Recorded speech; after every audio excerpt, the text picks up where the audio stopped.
Thanks, Chairperson. I finished what time?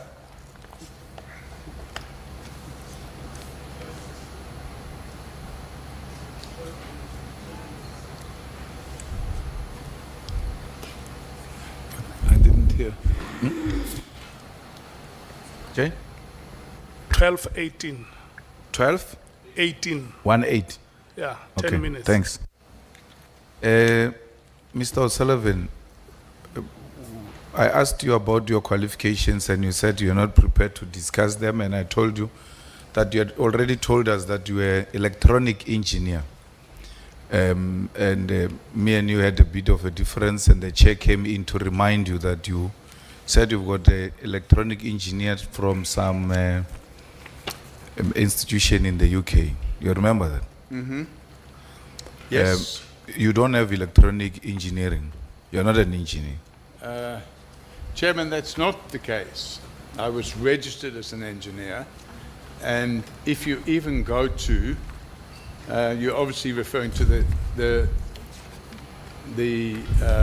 what do you call it? This 90 whatever page document that AXA supplied. No, I'm not referring to that. I'm referring to our discussion, me and you. You confirmed that you're an electronic engineer. I'm saying you are not. I am, yeah. I'm not now. I ceased practicing. No. Many Qualification years ago. doesn't matter now or in the 50s. Or if you're a teacher until death. Not You necessarily. are qualified. No, it's you might not be teaching, but your qualification is teaching. Is a teacher. Yeah, so in engineering, Chairman, you have to do what they call CPE, which is continual professional, or CPD, continual professional development. And No. you have to register so many hours each year the way you've continued with your professional development as an engineer. The same applies to lawyers, it applies to accountants, applies to that. That's a professional engineer. You don't have a qualification in electronic engineering that makes you an engineer. Yeah. Whether you're still practicing or not, that is immaterial, because that thing you are referring to, it's required when you are continuing to practice so that you can be regarded as professional engineer. You do not have a qualification in electronic engineering. No, it's not true, Chairman. Unfortunately, the member is wrong. And if you look at page 34 of the documents which AXA submitted, it's there very clear, and this is not me that submitted this document.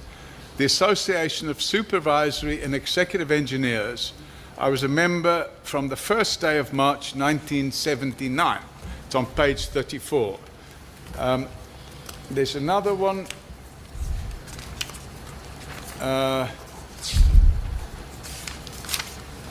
If I can find the page quickly, I saw it there somewhere. But I was registered with two institutions in the UK. I was registered with that, and that registration fell away in the 90s because I no longer practice engineering.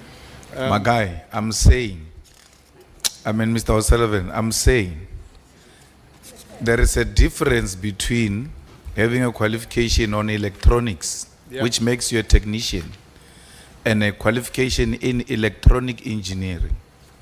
There's a huge difference. So, if anything, if we're to go by anything that you said and accept it, you have a qualification in electronics, not in electronic engineering, It's and wrong. you are a technician. Wrong, Chairman. I was registered with the Institute of Engineers. With this and other qualifications, I was registered. So if we're going to sit here and pick through the bones of something 50 years ago or 40 years ago, I'm just not sure where this actually goes, other than a further attempt to discredit me as a witness. No, Mr. O'Sullivan, we are sitting here to investigate interference, and there are allegations that you have infiltrated us, and therefore your character is very important. You are not going to try to destabilize us here by saying, if we're sitting here for 50 years ago, you came here so many years ago, we are trying to find out how did you enter here. And to enter here, you would have made certain declarations, and we're trying to probe you on those declarations. There's nothing that is not has expired here. It's extremely relevant to the question of you being an infiltrator in this country. And an infiltrator will misrepresent the credentials. And this is relevant in that context. So, when you applied for your citizenship, you declared your highest qualification, which we now understand that actually that qualification, you completed it within a year. You become an engineer through a qualification that is done within a year. Chairman, when I became a citizen in this country, it wasn't based on any qualifications. I was accepted as a permanent resident in 1989 based on being a person of independent means. I didn't come here to work as this or work as that. I came here as an investor. And in 1995, when I became a citizen, I didn't make any declaration about what I was or who I was. My only declaration was that I'd lived continuously in the country for more than 5 years, and I took the oath of allegiance to South Africa based on the interim constitution, which was that I would faithfully serve the country and respect the country and not assist any foreign entity to do anything unlawful. No, but I'm saying you cannot just walk in without filling in a form. You tell them who you are and where you went to school and all of that.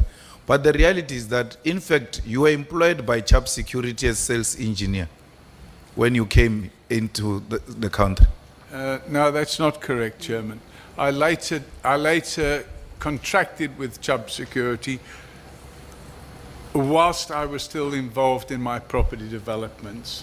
And by the way, Chairman, if you look at page 20 of the submission of AXA, because it's clear we're going into these documents that the member is talking to. Page 20 says, I'll read it to you, it's a letter dated 29th of October 1982. This is to certify that Mr. Paul O'Sullivan worked for our company during the period 6th of July 1981 to 29th of October 1982. This is from a firm called Wilkinson & Wilkinson Building Services Consulting Engineers. During this period, he has proved to be an excellent engineer and a very responsible person who gave 100% at all times. From an electrical point of view, he is easily capable of dealing with any aspect of design and installation in all types of commercial buildings, and is particularly meticulous with the administration part of his work. So it's not true, Chairman, to say that I'm not now an engineer, because I ceased to practice as an engineer, but I was an engineer. And But when you were in the UK, you were not a property investor. I was doing property investment. No, you sold one house before you came to South Africa. How is that a property investment? It's not true, Chairman. I did a lot of development in the UK. So, but that's what you made. That's a declaration you made in Home Affairs. No, it's not true. You sold your house to come to South Africa. There was no any property investment that you declared. The selling of my house that was my private property. Yes, it's not investment. That was the house I was living in. That was after I came to South Africa. So you were fired at AXA for not having a collegiality with your colleagues and your supervisors. Is that a question? Yeah, I'm putting it to you. Okay, well, the answer is quite simple. I had highlighted that the CEO, the new CEO of AXA, had conspired with Kusalani Security and Jackie Salebi to overturn the cancellation of the contract. And in 2022, I discovered that she had taken a gift from a company called No, Chairman. you can't make such allegations against I'm asking It's you. not an allegation I'm It's making. in the It can letter. be proven. You are terminated because you don't have a Chairman, good relationship this with is- colleagues, no, and this you is- don't take instructions no. from your supervisor. No, Chairman. All because all of is them were black, and you wanted to report to a white supervisor. This is absolute Okay, rubbish. the time has expired. Can we take Bangazita? Thank you, Honorable Chairperson. Good day, Mr. O'Sullivan. I just want to clear my mind on one. Sorry, Chair. Just a moment, Bangazita. I'm worried that if you don't play that video that Honorable Skosana said he has, when that video is played, we may have questions on that video. And it would have helped us if that video was played much earlier before we ask. I don't know if it's ready. Let it be played. I have checked it if it was ready. Okay, let's have it played. Oh, Chair, the problem with the Secretariat, they say they can't play it on the screen, that interview with NCA. I must play it here. It will be the voiceover of his interview. I'm sorry? We'll share it to it's on the video. Yeah, because Ramano, you can respond on that. No, I'm not hiding it. I mean, I gave it to them. Ramano, you can respond.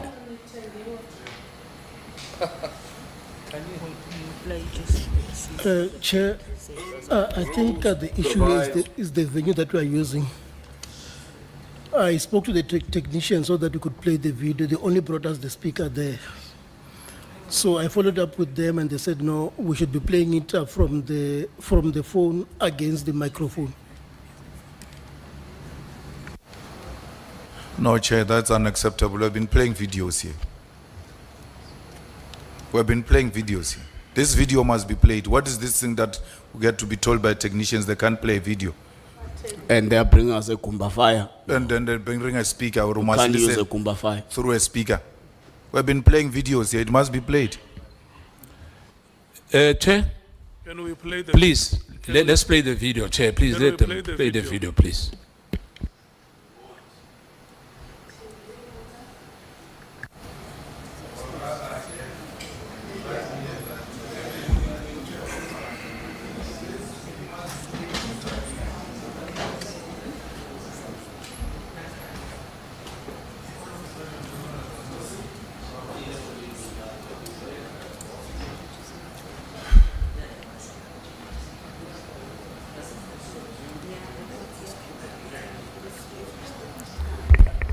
You want the Kumba fire, Chair. Chair, you want the Kumba fire. You are giving us a few minutes, Chair.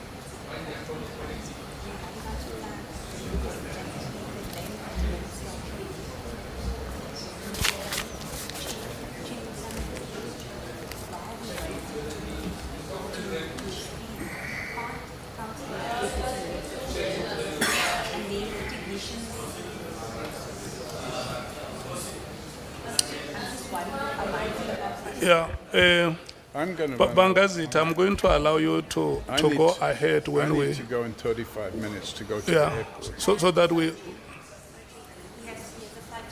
I have a flight to catch. that's what? That's what I'm saying. Can we, Well, thank you, Honorable Chairperson. It's such a pity that by the time the video is played, I would have actually exhausted my chance to ask any further questions. But my interest is to know whether Mr. Paul O'Sullivan had any previous airport security management experience before he was appointed at AXA? Thank you. Chairman, the experience I had was because of my injuries, I was no longer engaged in active policing. So I was doing fraud investigations, and then I ended up at the airport in the border police, and I was working in the border police there. And there were probably about 10 reservists working in the border police. And I sat down with the commander of the border police, and I said, if we can get additional reservists that can speak additional languages, we are going to be able to improve our ability to interview people who don't speak English or any African language. And during that process, we developed what we called an airport security improvement plan. And in order for me to understand what was going on there, I paid at my own expense to go on a course at ICAO in Vancouver in Canada. It's a 3-week course where you learn about aviation security in some detail. And then I came back, and that was as a border police. I wasn't working for AXA. And then what happened, I started a project to reduce crime at the airport. And that project came to the attention of the then chairman / acting CEO, Mr. Mashuda Romano, and it also came to the attention of the then Minister of Transport, Dalla Omer. And it was that led for them to invite me to throw my hat in the ring for this position at AXA. So that was the, and of course I've been in the aviation industry myself, because I also, apart from being a pilot and having my own aircraft, I also had shares in an airline. So I knew a little bit about what goes on, and yeah. So when you were appointed, what was the role of Khuselane Security? Because then I'm seeing a dual kind of roles now. There is this project that you were implementing, which also had to do with the issues of security or aviation security at OR Tambo. Yeah. But at the same time, there is this Khuselane Security, Yes. which actually was contracted to do virtually the same as what you actually wanted to do. No, so Airports Company chairman was responsible for the security at 10 airports. Some of the airports were national airports and some of them were international airports. And AXA was responsible for managing that process. And in order to carry out that, we needed manpower. So Khuselane Security supplied it plus minus 5,000 heads over the 10 airports. And they had a contract for doing that. And that would include things like perimeter security, mobile patrols around the airport in itself, and that had to be managed by AXA. So each airport had a security manager, and each of those airport security managers reported to me as the group executive for aviation security. Well, there was this committee or a structure you were serving in, which actually was looking at the security of the airport, in which Jackie Selebi also was serving.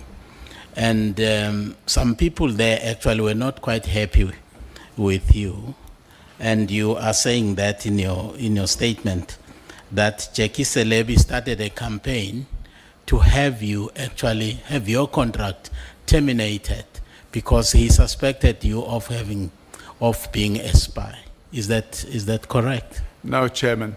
The allegations of him suspecting of me of being a spy only came 5 years later when I had the criminal docket going against him for corruption.